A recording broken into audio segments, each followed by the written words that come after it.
What's up, fam? Today we're replacing the filter on a Chevy Express. So we got the part from AC Delco. Took a day to get here. For some reason in Nevada, it's not an air filter they carry on the regular. Went to a few places, none of them had it. But the last few times I got oil changes, they had it at the places, but that was not Nevada.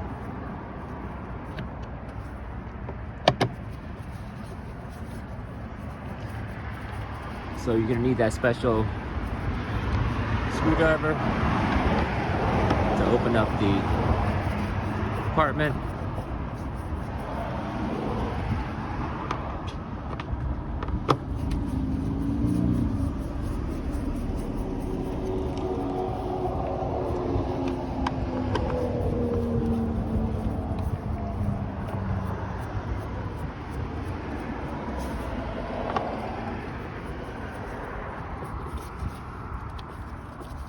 So I haven't seen any videos on YouTube of an air filter being changed for a 2019-2020 Chevy Express. So I figured this, is that clean? Yeah. Oh my gosh. They're recommended by miles. What are your mileage?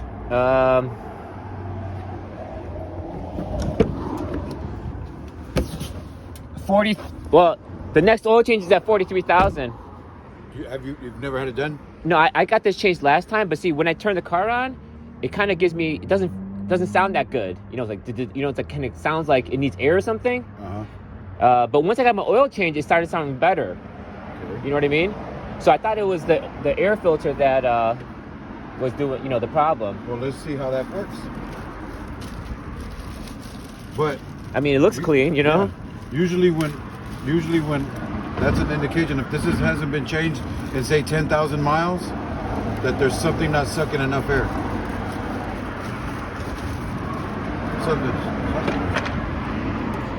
So this looks like a very clean filter. I would hold on to it. We're gonna put this new one on. Make sure you insert it in the tabs. I mean, maybe I needed a tune-up or something. I'm gonna find out right now. Well, anyways, guys, this is still a video on how to change the air filter. Looks pretty clean. Now we'll keep this one. Okay. Once they line all up, that means your tabs are inserted in the rear. You have 3 tabs in the back. Now I've got my oil changed a few times, and there's been times where like it's a younger people doing it, and they've screwed up a few times. You know what I mean? Easy to do. Easy to do, right? For just especially when you're not paying attention to certain things. Yeah, I've had some not so great things happen. So maybe, I don't know, something happened. Okay, so what we're gonna do is we're gonna put it back together. Yeah. We're gonna start the vehicle Mm-hmm. and see how it sounds. But then after the oil change, I started the car, and then I drove it around for just a little bit, and then it would sound great, you know, like how it should sound. Right. See, what happens is you have solenoids in that distribute the oil. When the oil gets dirty and you know, Yeah. and the viscosity's Yeah. gone and stuff like that, whatever the technical term is for it. That definitely did happen. When it gets dirty. Yeah. We'll just use that. When it gets dirty, your performance suffers, and you clog up the veins Yeah. that allow the oil to flow. Yeah. So, usually, what I would recommend around this time is an intake service to clean the lifters, the valves, the injectors, Yeah. and everything for a clean firing, and it helps improve your gas mileage. Mm-hmm.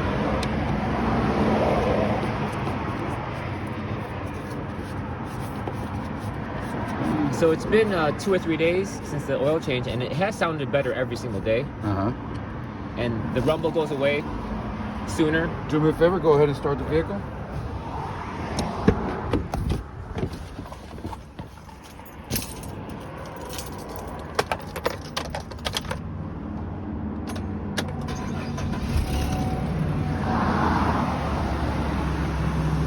Sounds like you have an air leak. stop it and start it again.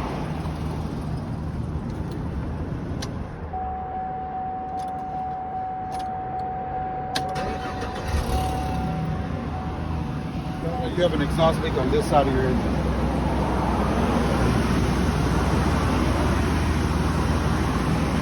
When will you have an opportunity to bring it in so we could get it inspected really well? Well, I'm traveling. I'm not going to be here. Okay. Get your exhaust manifold gaskets. Okay. Get those checked out. And like I said, the intake service will help you determine whether you're, because at 40-something thousand miles, you shouldn't be needing a tune-up yet. This is like it's preventive maintenance. And it keeps, like, if you're using subpar fuel, it cleans all those deposits out and everything like that. Okay. As we're doing it, you'll notice that it's going to kick out smoke, a real thick billow of smoke out of the rear. So I should use some higher grade oil. I mean, gas for a little bit. I only run 91 in that. In that dark. Okay, so a little bit more. Okay. These, when they're workhorses like that, you want to stay with synthetic oils and a good grade of gas. Okay. The minimum I will go on this is 89. Okay. The big grade. That's the minimum I would use on this. You know, it just burns cleaner. Okay.